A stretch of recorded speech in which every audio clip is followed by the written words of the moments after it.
اعوذ باللہ من الشیطان اللعین الرجیم بسم اللہ الرحمن الرحیم الحمد للہ وکفا وسلام علی عبادہ الذین اصطفیٰ. درود بھیجیے محمد.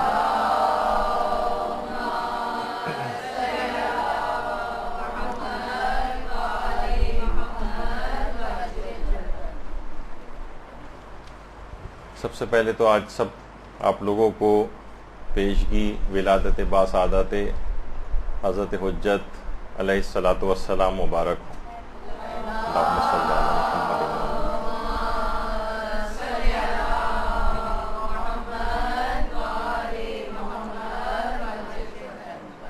جیسے جیسے آج کا دن ڈھلے گا اور اس کے بعد 15 شعبان کی مبارک شب آئے گی تو اس امام کی ولادت کی شب شروع ہو جائے گی کہ جس کے صدقے میں تمام کائنات قائم ہے اور ہم سانس لے رہے ہیں. وہ نہ ہوں تو کائنات میں ایک لہجے کو کوئی شخص باقی نہ رہے.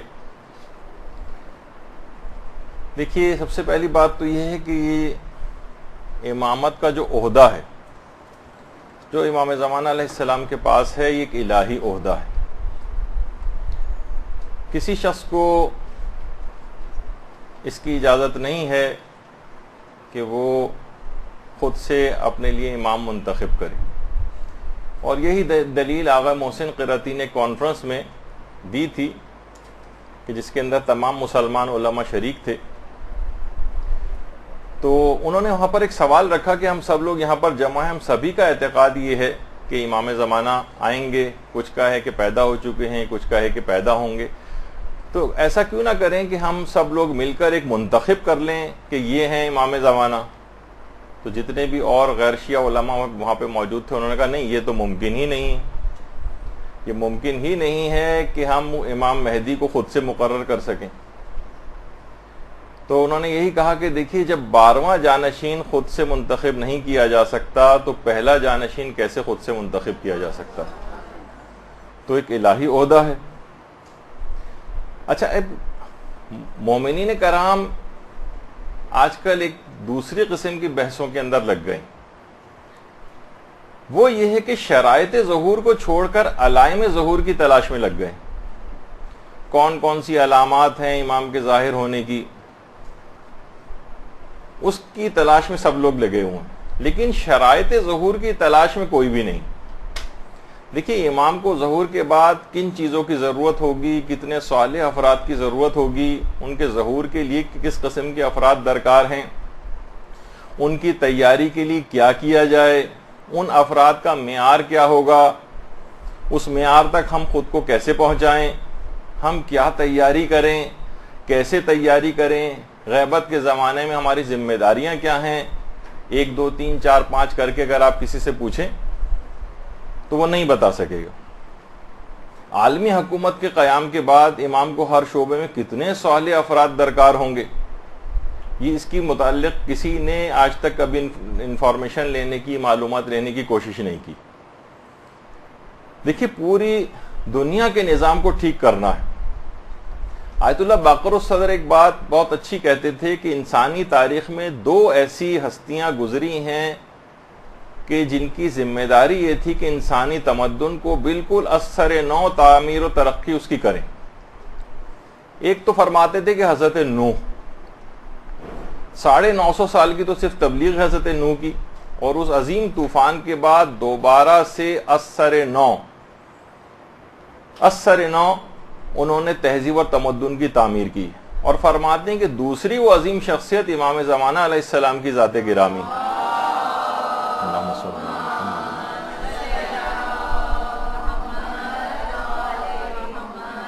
کہ 1000 سال سے زائد زمانے غیبت کے بعد جو فساد اور تباہی دنیا میں واقع ہو چکی ہوگی، اس کے بعد اثر نو تہذیب اور تمدن کی تعمیر کریں گے. اچھا، لیکن ہمارا کیا حال ہے؟ ہم اس پورے سیٹ اپ کے اندر کس جگہ پر ہیں؟ حاجی شیخ محمد اسماعیل دولابی، یہ عرفا میں سے گزرے ہیں. وہ اس حوالے سے ایک بہت ہی اچھی بات کہتے تھے. وہ فرماتے تھے، اچھا خود حاجی شیخ اسماعیل دولابی اتنی عظیم شخصیت ہیں کہ ان کی قبر مبارک حضرت معصومہ قم کے روضے کے صحنی میں. درود بھیجیے محمد صلی اللہ علیہ وسلم.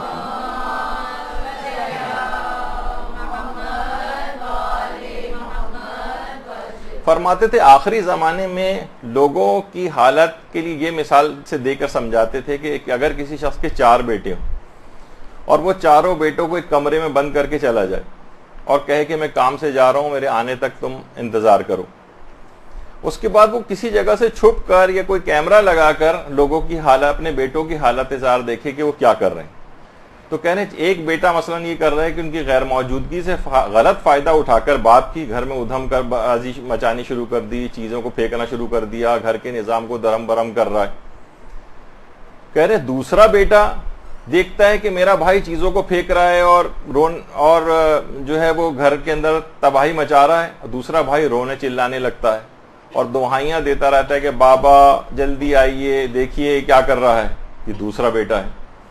تیسرا بیٹا دونوں بھائیوں کو فراموش کر کے اپنے کام میں مگن ہے، اس کو کوئی پرواہ نہیں کہ یہ دونوں کیا کر رہے ہیں کیا نہیں کر رہے ہیں، وہ اپنے کام کے اندر لگا ہوا ہے، مجھے کیا اس سے کرتے ہیں جو کرنے دو. اور چوتھا بیٹا یہ ہے، اسے پتا ہے کہ میرا باپ چلا گیا لیکن وہ وہاں سے کچھ عرصے بعد آ جائے گا، تو وہ چیزوں کو اس غیر موجودگی سے اسی فائدہ اٹھا کر ترتیب سے رکھتا ہے، گھر کو صاف کرتا ہے، بلکہ سوچتا ہے اگر باپ کو آنے میں دیر بھی ہو گئی تب بھی میرا فائدہ ہے کہ میں زیادہ اچھے طریقے سے گھر کی صفائی کر دوں گا. تو کہہ رہے ہیں یہی مثال بالکل ہمارے آج کل کے معاشرے کی ہے. کچھ لوگ مستقل طور پر معاشرے کو خراب کر رہے ہیں، کچھ لوگ سوائے رونے دھونے کے اس کے علاوہ کوئی کام ہی نہیں، کہ بس کہ امام آپ ہی آئیے تو کچھ کیجئے، بس ایک طریقے سے دعائیاں مچانا جس کو کہا جاتا ہے صرف وہ کر رہے ہیں. اور تیسرے قسم کے لوگ وہ ہیں کہ جو اپنے امام کی غیر موجودگی کو بالکل بھلا کر اور اپنے فرائض سے بالکل بس اپنی دنیا کے اندر مگن ہیں، انہیں کسی تبلیغ سے، کسی اصلاح معاشرے سے کوئی سروکار نہیں. لیکن کچھ لوگ ایسے بھی ہیں کہ جو امام کی یاد کے ساتھ ساتھ دعا بھی ساتھ میں کر رہے ہیں، تبلیغ بھی کر رہے ہیں، اصلاح معاشرہ کی فکر بھی انجام دے رہے ہیں، معاشرے کی صفائی کی فکر میں بھی ہیں، خود بھی تیار ہیں اور دوسروں کو بھی تیار کر رہے ہیں، خود بھی اخلاق اور کردار کے اعتبار سے بہتر بن رہے ہیں اور دوسروں کی بھی فکر کر رہے ہیں کہ جب اس امت کا باپ امام زمانہ علیہ السلام تشریف لائیں گے، اللہم صلی علی محمد.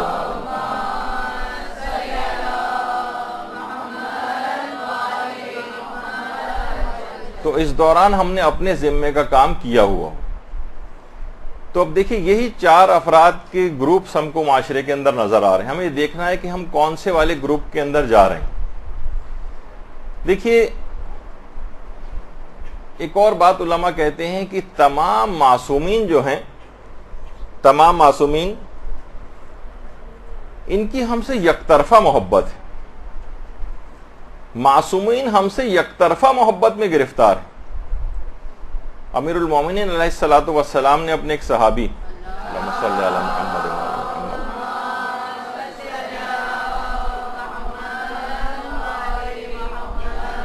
جن کا نام رومیلہ تھا، کہا کہ رومیلہ جب بھی کوئی مومن بیمار ہو جاتا ہے تو ہم بھی بیمار ہو جاتے ہیں، اسے کوئی غم اندو لاحق ہوتا ہے تو ہم بھی غمگین ہو جاتے ہیں، وہ اگر کوئی دعا کرتا ہے تو ہم آمین کہتے ہیں، اور وہ اگر دعا کرنا بھول جائے، دعا نہ کرے تو ہم اس کی طرف سے دعا کرتے ہیں.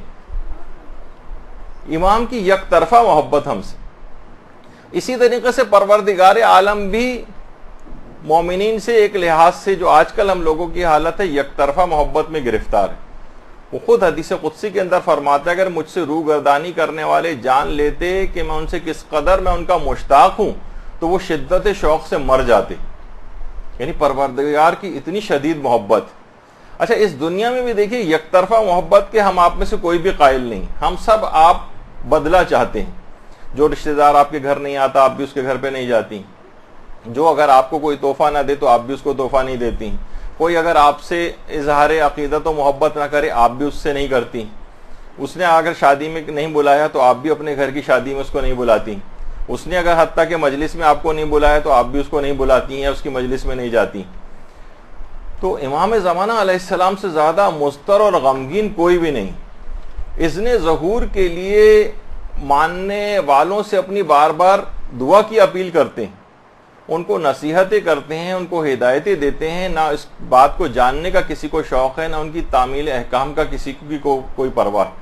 البتہ دعاؤں کے لحاظ سے 15 شعبان کی رعایت کے لحاظ سے ایک لمبی لسٹ ضرور ہے ہمارے پاس, جس کو لازمی طور پر ہمیں امام سے قبول کروانا ہے. سب منوانا ہے ان سے, لیکن ان کی ایک بات نہیں ماننا ہے.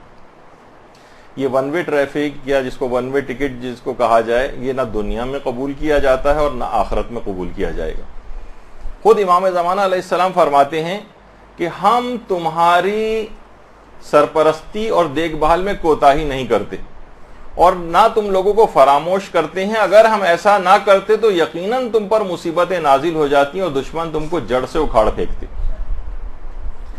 تو اب دیکھیے کہ ایسی چیز ہے یہ کہ واقعتاً ہم سے آئمہ یک طرفہ محبت کا شکار ہیں. ہم اپنے کسی عمل سے اس بات کا اظہار نہیں کرتے کہ ہمیں کوئی فراق ہے, ہمیں کوئی دکھ ہے. بس چند ایک رٹی رٹائی ٹائپ کی چیزیں, زیارتیں اور دعائیں ٹائپ کی ہیں. یعنی واقعتاً اتنا دکھ ہوگا اس لحاظ سے امام کو بھی, جیسے کہ امیر المومنین علیہ الصلوۃ والسلام کو تھا,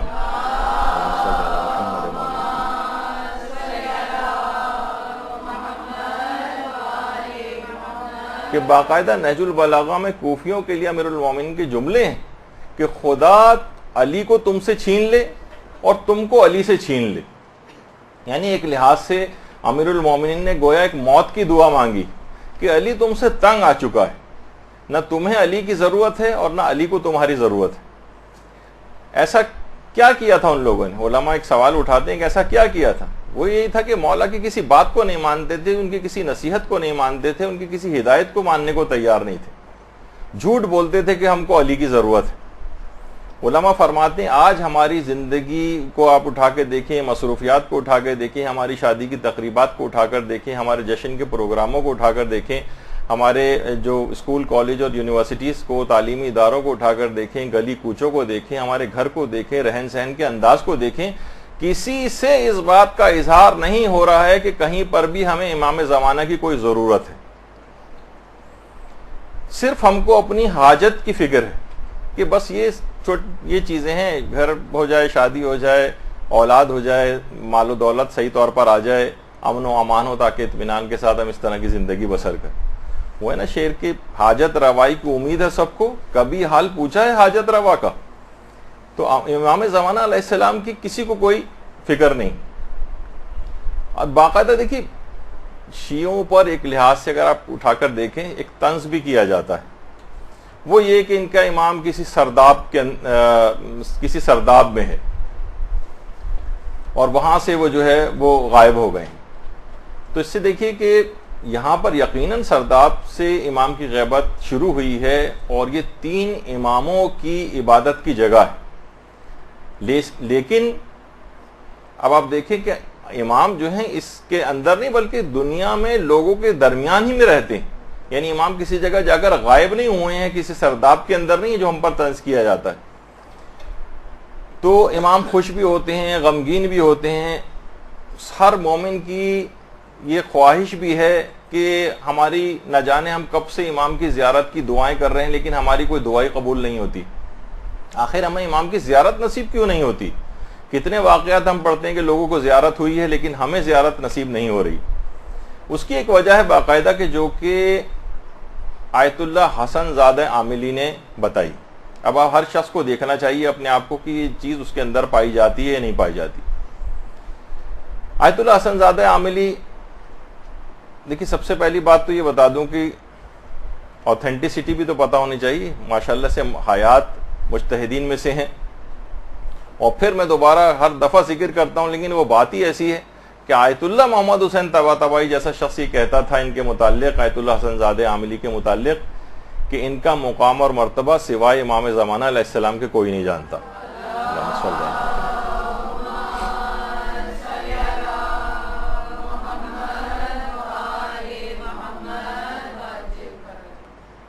علامہ ذوالفنون یعنی ان کا باقاعدہ لقب ہے. ان اتنے سارے علوم کے ماہر ہیں کہ عام طور پر مجتہدین میں بھی اتنے نظر نہیں آتے ہیں جتنے کہ ان کے اندر جمع ہو گئے. عرفانی علوم کے اوپر ان کی کتابیں ہیں، اور فلسفے کے اوپر کتابیں ہیں، اور کلامی کتابیں ہیں، اور تفسیر کے اوپر ہیں، اور روایت کے اوپر ہیں، اور رجالی ہیں، اور فقی، ریاضی، ادبی، نہ جانے کون کون سے علوم کے اندر. اور یہ خود یہ فرماتے ہیں کہ جوانی میں مسجد جامع عامل، ان کا نام حسن زادہ عاملین، عامل کا جو علاقہ ہے ایران میں، وہاں پر میں نے زیارت کی ہمارے 8ویں امام امام علی رضا علیہ الصلوۃ والسلام سے.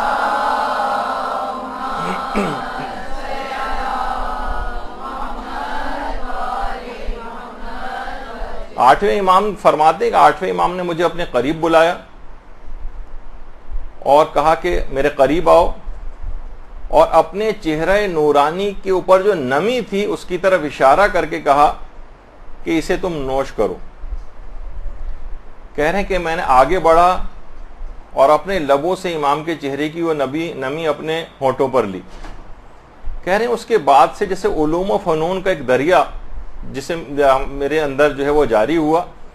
جس طریقے سے پیغمبر اسلام کے دہن مبارک سے امیر المومنین کو ہزار ہزار علوم اور ان ہزاروں علوم سے مزید ہزاروں علوم کی شاخیں نکلتی تھیں، اس طرح سے 8ویں امام کے چہرے کی جو نمی تھی وہ انہوں نے جب سے اپنے اندر لی تب سے اتنے علوم جو ہے وہ پیدا ہوئے. تو اتنی اوتھینٹک شخصیت آیت اللہ حسن زادہ عاملی کی. اللہم صلی علی محمد.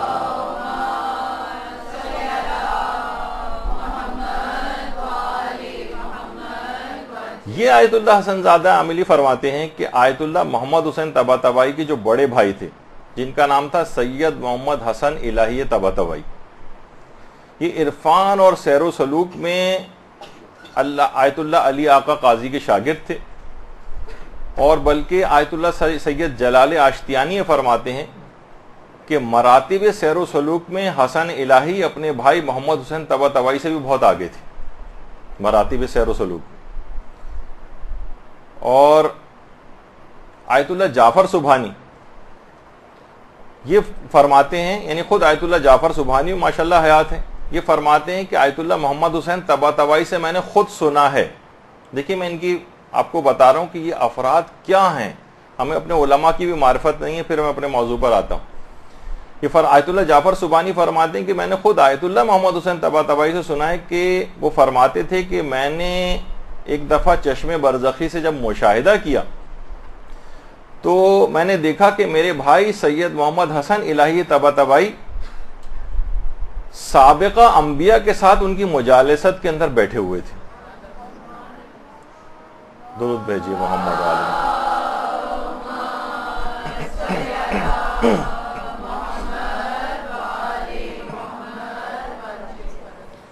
تو آیت اللہ حسن زادہ عاملی کی میں بات بتا رہا تھا. وہ کہتے ہیں کہ میں حسن الہی طباطبائی سے اکثر بات یہ کہتا تھا کہ جب بھی وہ کبھی استاد علی آقا قاضی کی خدمت میں جائیں تو ان کے سامنے میری ایک خواہش رکھیں کہ جب بھی آپ کی حضرت حجت سے کوئی ملاقات ہو تو یا تو مجھے اس ملاقات میں شریک کر لیں یا مجھے اذن ملاقات امام سے عطا کروا دیں. جب بھی آپ ان کی خدمت میں جائیں، وہ ان کے خاص شاگرد تھے. فرماتے ہیں کہ ایک روز میں شہر عامل میں، اس زمانے میں کہہ رہے ہیں کہ میں نوجوان تھا، آیت اللہ حسن زادہ عاملی کہتے ہیں کہ اس زمانے میں نوجوان تھا. شہر عامل میں ظہر کے بعد آرام کر رہا تھا کہ میرے بچے نے رونا شروع کر دیا. تو کہہ رہے ہیں اس وقت میں ظاہر ہے کہ میرے آرام کا وقت تھا اور مجھے تھوڑا سا غصہ آ گیا اور میں نے بچے کو اپنے ڈانٹ کر خاموش کروا دیا. اچھا بچہ جو تھا وہ سہم کر خاموش ہو گیا. فوراً مجھے پشیمانی کا احساس ہوا کہ میں نے بچے کو ڈانٹ کر ناراحت کر دیا. خیر کہہ رہے ہیں مجھے اپنی غلطی کا احساس ہوا. میں عصر کے بعد بازار گیا، بچے کے لیے مٹھائی اور میوے وغیرہ خرید کر لایا تاکہ اس کے دل کو میں شاد کر سکوں. کچھ دن بعد جب آیت اللہ حسن الہی طباطبائی، وہ جن کی ابھی میں نے دکھائی تھی تصویریں، ان کی جوانی کی تصویریں، وہ بھی اس وقت نسبتاً جوان تھے.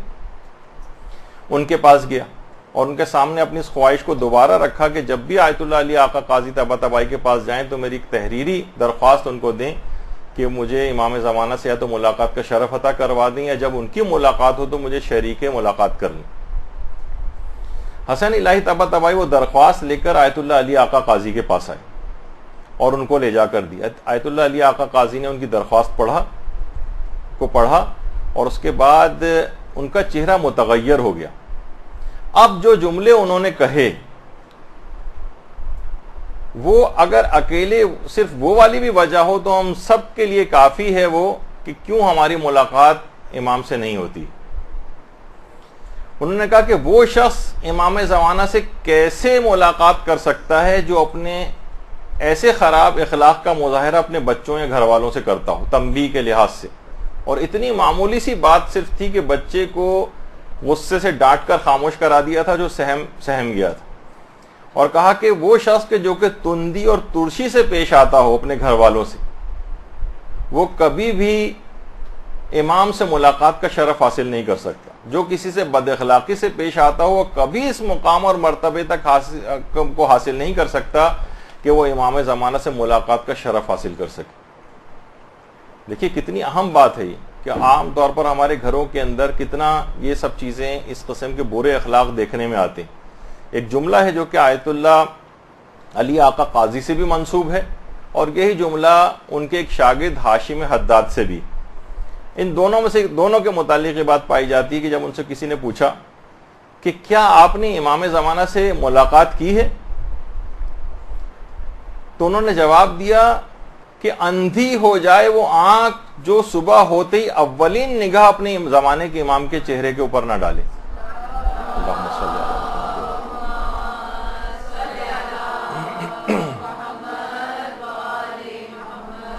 تو یہ جو ہماری گھریلو بد اخلاقیاں ہیں، گھر میں جو ترشیاں ہیں، یہ جو غیبتیں ہیں، اور یہ جو طعن و تشنیع ہیں، ایک دوسرے کو برا بھلا کہنا ہے، اور گھر والوں کے ساتھ سخت رویہ، برا رویہ، کہیں بیویوں نے جھگڑے ڈالے ہوئے ہیں، کہیں شوہروں کی بد اخلاقیاں ہیں، کہیں ساسوں، نندوں، دیوروں، جٹھانیوں اور ان لوگوں کی بد اخلاقیاں ہیں، یہ سب اس قدر مسائل گھروں کے اندر جو کھڑے ہوئے ہیں، اور بد اخلاق جو اس طرح کے گھرانے ہوئے ہیں جس کے اندر اس طرح کے بد اخلاق لوگ موجود ہیں، کبھی وہ اس سعادت کو حاصل نہیں کر سکتے کہ امام زمانہ کی زیارت کر سکیں۔ یہی وجہ ہے کہ ہمارے چھٹے امام جعفر صادق علیہ الصلوۃ والسلام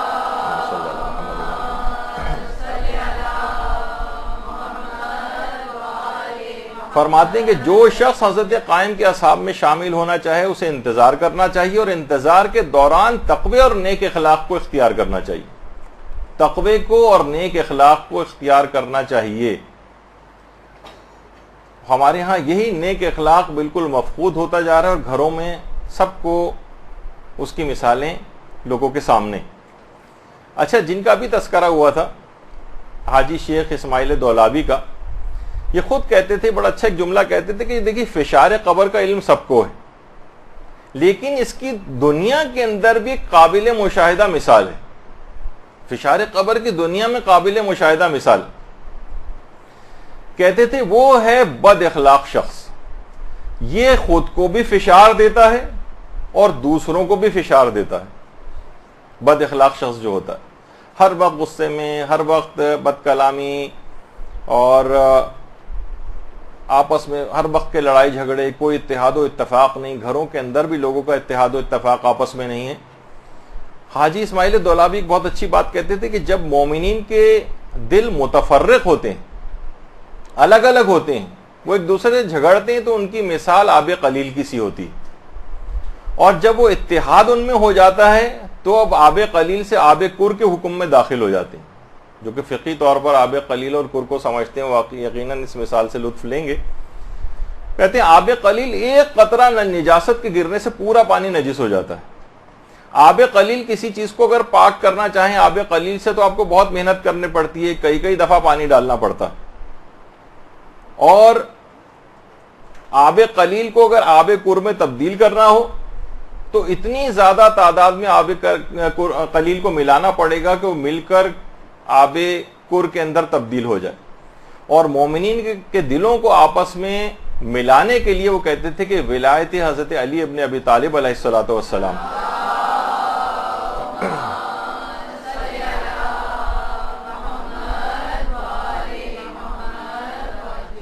یہ موجود ہے. ولایت امیر المومنین اس دریا کی طرح سے ہے جس سے اگر آب قلیل متصل کر لے اپنے آپ کو دریا سے تو آب کر کے حکم میں داخل ہو جاتا. اور فرماتے ہیں کہ اب وہ خود بھی نجس نہیں ہوتا بلکہ تمام نجس اور متنجس چیزوں کو بھی پاک کرنے کی صلاحیت اس کے اندر آ جاتی. اور یہی وجہ ہے کہ اس اتحاد کے متعلق امام زمانہ علیہ السلام خود فرماتے ہیں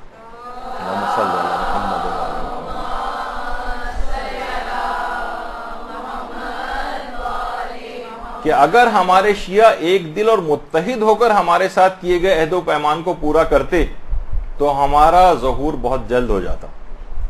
اس کا مطلب ہے کہ لوگوں میں یہ اتحاد و اتفاق صرف باہر کے حوالے سے نہیں ہوتا کہ معاشرے میں لوگ ایک دوسرے اتحاد و اتفاق سے رہیں, وہ ایک بڑی شکل ضرور ہے, لیکن اس کی ابتدا گھر سے ہوتی. گھر کے اندر ایسی فضا و اتحاد و اتفاق و شوہر و بیوی میں, ساس اور بہو میں, گھر والوں کے اندر چھوٹی چھوٹی چیزوں کو ایک دوسرے کی نظر انداز کریں اور جھگڑا نہ کریں ایک دوسرے سے. باقاعدہ آیت اللہ سیستانی نے ابھی کچھ عرصے پہلے ایک بات کہی ہے کہ دیکھیں ہمیشہ سے غالب و مغلوب تو ہمیشہ سے ایک لوگ ہوتے, کوئی نہ کوئی گھر میں غالب ہوگا یا مغلوب ہوگا, معاشرے میں کوئی غالب ہوگا کبھی کوئی مغلوب ہوگا. بہت سے ایسے حالات بھی ہوتے ہیں, ہر وقت شجاعت دکھانے کا ایسا موقع نہیں ہوتا ہے. گھریلو زندگی کی بھی بہت سی مثالیں کہ انسان اگر دو چیزیں آپ کے سامنے رکھی جائیں, یا تو آپ مغلوب ہو جائیں یا یہ کہ آپ جھگڑا کریں. گھر کے حوالے سے اگر ہم فی الحال بات کریں تو کون سی چیز زیادہ بہتر ہے؟ آیت اللہ سیستانی فرماتے ہیں یقیناً جھگڑا کرنا زیادہ بری بات ہے. تھوڑی دیر کے لیے میں اپنے الفاظ میں کہوں کہ انسان اپنی مونچھیں نیچی کر لے, کم سے کم جھگڑا تو نہ ہو. تو جھگڑا ہونا خود زیادہ خطرناک بات ہے بنسبت یہ کہ آپ سوچیں گے اس طرح تو میں مغلوب ہو جاؤں گی گھر کے اندر. نہیں, کوئی بات نہیں, انسان کو بہت ساری چیزوں کو اعلیٰ مقاصد کے لیے بیک فٹ پہ جانا پڑتا ہے کبھی کبھی. تو امام بھی اس سلسلے میں فرما رہے ہیں کہ جو اتحاد اور اتفاق ہے گھریلو, اس وجہ سے امام کی بد اخلاقی کا مظاہرہ لوگ کریں گے, زیارت سے محروم ہو جائیں گے, شرف کبھی ان لوگوں کو حاصل نہیں ہو سکتا. اور اگر آپ امام کا کام کریں گے, امام کے دل کو راضی و خوش کریں گے, تو امام زمانہ علیہ السلام آپ چھوڑیے زیارت, امام خود آپ کی زیارت کے لیے آئیں گے. اللہم صلی علی محمد.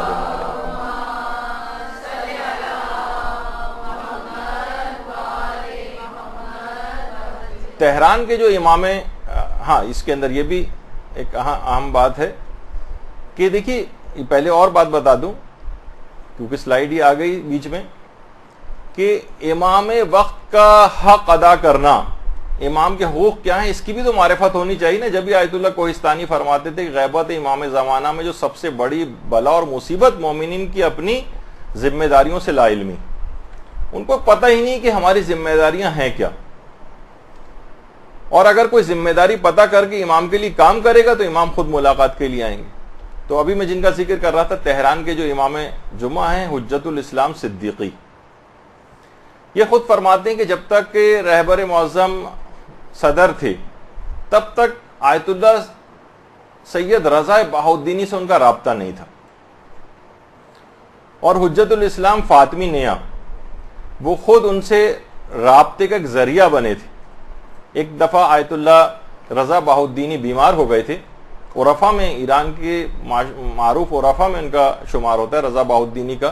آیت اللہ علی آقا قاضی کے شاگردوں میں خود رضا بہاؤالدینی بھی تھے. بیمار ہو گئے تھے اور بیمار ہو کر ہسپتال میں داخل ہونے کو تیار نہیں ہوتے تھے آقا رضا بہاؤالدینی. خیر اس کی ایک وجہ بھی ہے.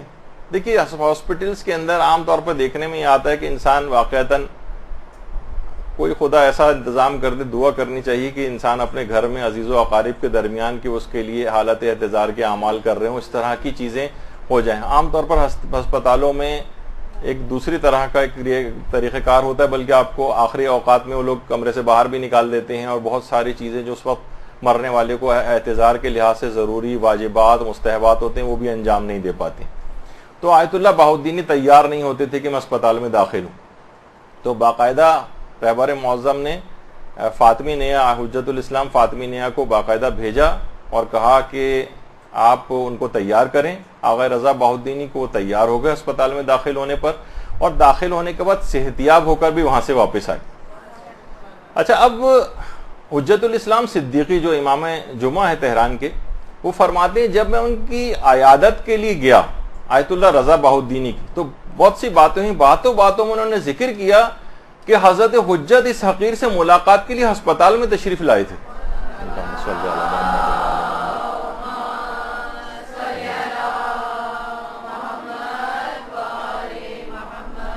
تو اب حضرت حجت سے ملاقات کے لیے ان کی زیارت کی ایک تڑپ ہونی چاہیے، ان کے مشن کے لیے کام کرنے والا ہونا چاہیے، ان کی ظہور کی راہ کو ہموار کرنے والا اگر کوئی شخص ہے تو امام خود ملنے کے لیے آتے ہیں۔ تو اور آج بھی اگر کوئی یہ تمام شرائط اپنے اندر پیدا کر لے، امام کو کسی طریقے سے راضی و خوش کر لے، جو کہ ہمارا آج کا عنوان بھی ہے، تو امام خود اس سے ملاقات کے لیے آئیں گے۔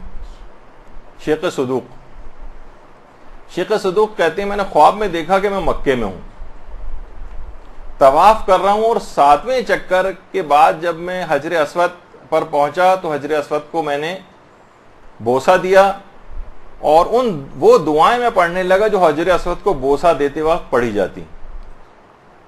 اچھا، میں اس زمانے میں فرماتے ہیں میں لوگوں کے شبہات کی وجہ سے، جو امام زمانہ پر شبہات تھے، دین کے متعلق جو شبہات تھے، لوگوں کی دین سے دوری ہو رہی تھی، میں بہت زیادہ غمگین تھا، اور لوگ امام زمانہ سے بھی گویا ایک لحاظ سے غافل تھے۔ میں سخت افسردہ تھا اپنی اس کیفیت پہ۔ اچانک میں نے نگاہ اٹھا کر دیکھا کہ میرا آقا اور مولا صحن کعبہ میں موجود ہے۔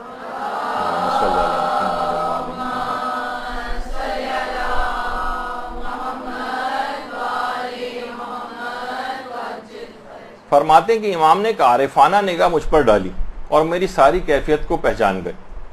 میں ان کے قریب گیا، امام کو سلام کیا، امام نے سلام کا جواب دیا۔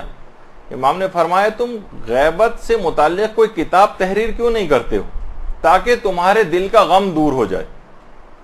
دیکھیے، دل میں قوم کا غم تھا شیخ صدوق کی، اصلاح کی خواہش تھی، ورنہ دنیاوی مشکلات تو شیخ صدوق کی بھی کوئی کم نہیں تھی، اس کی بھی ایک پوری لسٹ ان کے پاس ہوگی جو آزاد دنیا کے اعتبار سے تھی۔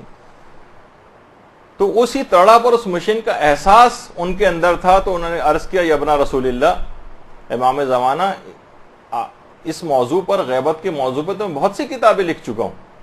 فرمایا کہ میرا مصداق یہ نہیں تھا، امام نے فرمایا میرا مصداق یہ نہیں ہے، بلکہ میں چاہتا ہوں کہ تم ایسی کتاب لکھو جس میں تمام گزشتہ انبیاء اور پیغمبروں کی غیبت کا تذکرہ ہو۔ اور اس کے بعد امام تشریف لے گئے، غائب ہو گئے نگاہوں سے۔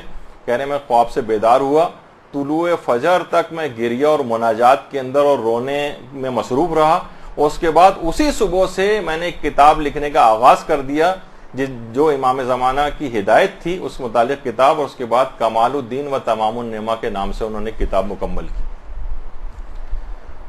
تو شبہات بے تحاشا لوگوں کے بڑھتے چلے جا رہے ہیں۔ باقاعدہ پیڈ ایجنٹ ٹائپ کے افراد ایسے ہیں کہ جو کہ شبہات کو مستقل طور پر پھیلا رہے ہیں۔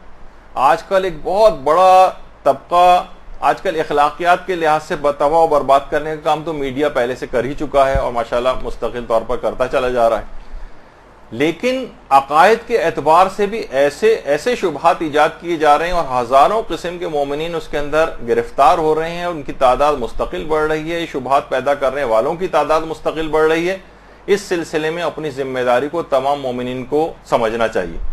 ایک معمولی سا ایک کلپ میں ابھی آپ کو دکھاتا ہوں، اس طرح کی سینکڑوں چیزیں موجود ہیں، لیکن صرف ایک آپ کو ٹوکن کے طور پر کہ آپ دیکھیں کہ معاشرے کے اندر کیا ہو رہا ہے، اور ہم آپ سب کی آنکھیں کھلی رکھنے کے لحاظ سے کیا ذمہ داری ہے ہونی چاہیے اور کیا ہمیں اقدام کرنے چاہیے۔ پہلے آپ یہ کلپ کو دیکھ لیں، پھر ہم آگے گفتگو کرتے ہیں۔ بھیجے نا، اب آخری فریضہ رہتا ہے، علی پہ جوانی کی بہار ہے، شادی کے قابل ہو گیا ہے، میری آخری ذمہ داری ہے علی کا گھر بسانا، اور میرے حبیب میں اس روایت کو بھی جانتا ہوں کہ بیٹے والا بادشاہ کیوں نہ ہو، بیٹی والا بھکاری کیوں نہ ہو، بیٹے والے کو چل کے جانا پڑتا ہے، لیکن میرے حبیب تو جانتا ہے کہ میں قدیر ہونے کے باوجود جسم کی مجبوری رکھتا ہوں، میرا بدن نہیں، ورنہ تیری محبت کی قسم اگر جسم ہوتا